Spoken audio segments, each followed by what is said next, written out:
నమస్తే, welcome to Kissik talks. This show sponsored by Mukunda jewellers. ఈరోజు మన కిసిక్ టాక్స్ కి రాబోతున్న సెలబ్రిటీ ఎవరంటే ఎంటర్టైన్మెంట్ కా రాజా మా tasty Teja. Hi Teja, hi Teja. ఏంటి చిక్కుపోయావు తేజ? నువ్వు ముదిరిపోయావు, నేను అడిగానా?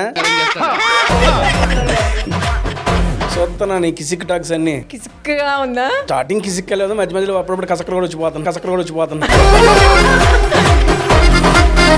ఏంటి తేజ, ఏంటి మెరిసిపోతున్నావు ఏంటి? ఎవరి షోకి వచ్చాను? కిసిక్ టాక్స్ హర్షతో వచ్చాను. మాత్రం మెరవకుండా ఎట్టుండాలి చెప్పు. నేను మేకప్ వేసుకోవాల్సింది కొంచెం తగ్గినట్టుంది ఫేస్. మేకప్స్ నాకు అలవాటు లేవులేమ్మా. అబ్బా, మీ మగవాళ్ళు అసలు లింగు అని ఒక దువ్వని పట్టుకొని వచ్చాడండి. దువ్వుకొని ఆ రెడీ అంటున్నాడు. నేను 4 బ్యాగులు పట్టుకొని మొత్తం నా ఇంట్లో సామాను సగం పట్టుకొని రావాల్సి వచ్చింది. మరి చూసావా, ఆ మాత్రం మెయింటైన్ చేస్తేనే మేము చూడగలుగుతున్నాం మిమ్మల్ని లేకపోతే ఎట్ట. తేజ, నువ్వు అందరికి ఫుడ్ పెడుతున్నావు. పప్పు నువ్వు ఎప్పుడు పెడతావు? పొద్దున పప్పు అన్నమే తినొచ్చింది. నిన్ను తినొచ్చింది అడగలే. మాకు పప్పు అన్నం ఎప్పుడు పెడతావంటే ఎప్పుడు పెడతావని. నేను రెడీగానే ఉన్నా. నన్ను చేసుకోవడానికి ఎవరు రెడీ లేదు. నువ్వు రెడీగా ఉన్నావు. మరి నీకు కావాల్సిన అమ్మాయి ఎలా ఉండాలనుకుంటున్నావు? నన్నుగా యాక్సెప్ట్ చేస్తే చాలు. పెద్ద రిక్వైర్మెంట్స్ ఏమి లేవు. అది డైలాగ్ ఉంటది, ఎవరు కావాలంటే అమ్మాయి అయితే చాలు. ఆ సెన్స్ లోనే అర్థం చేసుకున్న అమ్మాయి అయితే చాలు. అంతేనా? అంతే. ఎందుకు అలా కాంప్రమైజ్ అయిపోతారు? మీకంటే కాంప్రమైజ్ ఏంటి? అది పెద్ద రిక్వైర్మెంట్ ఈ రోజుల్లో. నువ్వు కాంప్రమైజ్ అనుకున్నావు దాన్ని. నాకు ఎందుకు ఏది దొరికితే అదే. నేను ఏది దొరికితే అదల్లా నన్నుగా అర్థం చేసుకునే అమ్మాయి అంటున్నా. అంతే. బేసిక్ గా టీ షాప్ ఒక ప్లేస్ లోనే ఉంటది. నీదేంటి తేజ, ఇండియా మొత్తం పాకుతుంది. ఏం చేస్తున్నావు ఏంటి? ఆ ఓన్ షాప్స్ ఏం కాదు అవన్నీ. నేను జస్ట్ ఫ్రాంచైజీస్ ఇచ్చాను. ఆ ఫ్రాంచైజీస్ నా దగ్గర తీసుకొని వాళ్ళు చేసుకుంటున్నారు, వాళ్ళ బిజినెస్ వాళ్ళు. నీ కాదా అన్ని? నా ఓన్ కాదమ్మా. టీ కాస్ట్ ఎంత? 20 రూపీస్. 20 రూపీస్కి అంత హడావడి చేస్తున్నావా? ఇరానీ చాయ్ అని 150 రూపీస్ పెడితే నువ్వేంటి, ఏం చాయ్ నీది? ఇరానీ నవాబ్స్ ఇరానీ చాయ్, అది కూడా 20 రూపీస్.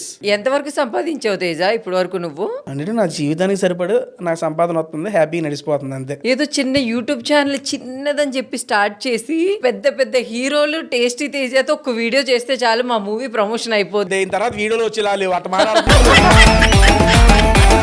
అట్ట హీరోలు ఏం లేదు. అంటే బేసిక్ గా ఈ రోజుల్లో ప్రమోషన్స్ అనేది చాలా కొత్తగా చేయడానికి చాలా మంది ట్రై చేస్తున్నారు.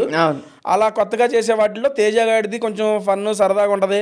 మధ్య మధ్యలో క్రింజ్ కూడా ఉంటది, మనది ఇబ్బంది ఏమి లేదులే. కానీ అవన్నిటికీ అలవాటు మూవీ స్టార్స్ కూడా రెడీగా ఉన్నారు ఇలా కొత్తగా ప్రమోట్ చేయడానికి. ఐ మీన్ ఇది నేను 4 years బ్యాకే స్టార్ట్ చేయడం వల్ల కొంచెం లాంగ్ రన్ ఉంది కాబట్టి, దాని తర్వాత బిగ్ బాస్ కూడా రావడం వల్ల రీచ్ పెరిగింది. ఇక సెలబ్రిటీస్ కూడా ఇంట్రెస్ట్ గానే ఉన్నారు వచ్చి వీడియోస్ చేయడానికి. ఐడియా ఎలా వచ్చింది తేజ ఇలా యూట్యూబ్ పెట్టి ఇందులో ఫుడ్ వీడియో చేయాలి అని? బేసిక్ గా మనం జబర్దస్త్ లో అభి అన్న టీమ్ లో ఆల్మోస్ట్ 5-6 నేను ఒకటిగా చేసేవాడిని. ఒక 2 years 3 years చేసినా కూడా ఒక సపరేట్ యూనిక్ ఐడెంటిటీ అనేది రావట్లా. ఆర్టిస్ట్ గానే ఉన్నాను, దాంట్లో 4 ఒకటిగానే ఉన్నాను. తేజ ఇది అనే ఒక యూనిక్ ఐడెంటిటీ లేదు. నేను ప్యారల్ గా జాబ్ చేసేవాడిని జబర్దస్త్, అంతే. జాబ్ చేసేవాడు జబర్దస్త్ చేసినప్పుడు కూడా? 7 years. నేను లాస్ట్ ఇయర్ మానేసిన TCS లో. అది చేసుకుంటూ జబర్దస్త్ మేనేజ్ చేసేవాడిని. ఆ మేనేజ్ చేసే టైంలో యూనిక్ ఐడెంటిటీ కోసం ఏం చేద్దాం యూట్యూబ్ పెడదాం. ఏం చేయొచ్చు, మన దెబ్బకి మనం ఏం చేద్దాం, యూట్యూబ్ తింటమే కదా, తిందాం. అప్పుడు నేను స్ట్రీట్ బైట్ రవి వీడియోస్ చూసా. రవితేజ అన్నది వీడియోస్ చూస్తే, అన్న ఫుడ్ గురించి బాగా చెప్తే ఎక్స్ప్లోర్ చేస్తూ వీడియోస్ చేస్తున్నారు. ఫుడ్ చేస్తూ కూడా ఇలా వీడియోస్ చేయొచ్చా? కాకపోతే అన్న ఆల్రెడీ అది చేస్తాను, మనం అది కాదు ఇంకేమైనా చేద్దామని నేను నాతో పాటు నా ఫ్రెండ్స్ని మేమిద్దరం కలిసి రెస్టారెంట్కి పోవడం, సరదా కూర్చొని తింటాం వల్ల జబర్దస్త్ ఆర్టిస్టులతోనే స్టార్ట్ చేశా. అవును. అది మెల్లిమెల్లిగా వెళ్తూ కొంచెం మంచిగా రీచ్ వచ్చింది కరోనా టైంలో. దాని తర్వాత నెల్లూరు సుదర్శన్ అన్న, ఆయన నా వీడియోస్ మంచిగా ఫాలో అయ్యేవాడు. అన్న ఒకసారి వీడియో చేద్దామన్నా అంటే చేద్దామరా అన్నాడు. అన్న వచ్చి వీడియో చేశాడు. ఆ వీడియో వైరల్ నెక్స్ట్ లెవెల్ పోయింది. వాళ్ళు ఏక్మినీ కథ కోసం చేసిన ప్రమోషన్స్ అన్నింటిలో హైయెస్ట్ వ్యూస్ నాదే వచ్చింది. అప్పుడు మూవీ PR టీమ్స్ అవన్నీ చూసి, అరే బాగుంది కదా, ఈ కంటెంట్ మనం నిజంగా ప్రమోషన్స్ వాడుకోవచ్చు కదా అని వాళ్ళకి అప్పుడు ఒక ఆలోచన వచ్చి గీత, అప్పుడు యూవీ క్రియేషన్స్, అది UV creations PR and Geetha arts నుంచి కొంతమంది PRs, వంశీశేఖర్ అన్న, ఏలూరు సీన్ గారు, తేజ గారు, వీళ్ళందరూ 1 కాల్ చేస్తూ అలా మూవీ ప్రమోషన్ స్టార్ట్ అయింది. అనుకోని జర్నీ, నాట్ ప్లాన్డ్ జర్నీ ఇది. నీకు ఇష్టమైన ఫుడ్ ఏంటి తేజ? ముద్దపప్పు, ఆవకాయ. కానీ ఆ 2 తప్ప అన్ని తినేలా ఉన్నా అన్ని రెస్టారెంట్లో.